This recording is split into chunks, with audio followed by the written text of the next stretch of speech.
Slums आहेत ज्याच्यामध्ये 200 slums हे नोटिफाईड नाहीत आणि 200 स्लम नोटिफाईड आहेत.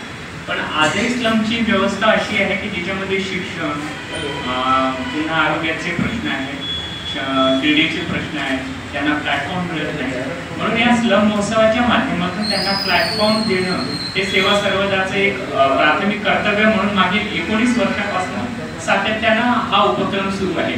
ज्याच्यामध्ये देशातली पहिली आदिवासी मुलींची क्रिकेटची टीम आपण करून दाखवलेली आहे. ज्याच्यामध्ये ज्या चौकात भिक्षा मागायच्या त्याच चौकात आपण त्यांच्याकरिता सुरू केलेला आहे.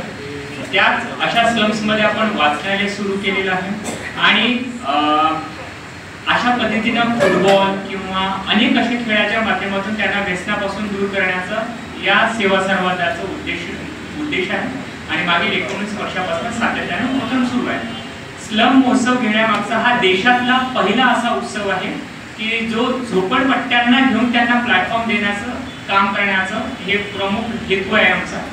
ज्या स्लम महोत्सवामध्ये क्रीडा 7 आणि 8 ला त्या झोपडपट्ट्यामध्ये साधारणतः 8 झोपडपट्ट्या यामध्ये समाविष्ट आहेत आणि त्या झोपडपट्ट्यामध्ये खेळ होतील आणि 9 तारखेला यांचा सांस्कृतिक महोत्सव म्हणून आयोजित केलेला आहे.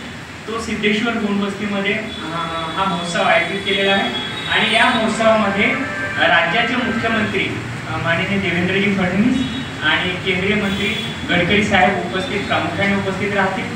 सोबतच पालकमंत्री चंद्रशेखरजी बावनकुळे आणि आशिषजी जयस्वाल सुद्धा उपस्थित राहतील आणि हा उत्सव एक संपूर्ण महाराष्ट्र राज्यातच नव्हे तर देशामध्ये प्लॅटफॉर्म देण्याचा उत्सव हा आमचा मानस आहे. तरी धन्यवाद. यानंतर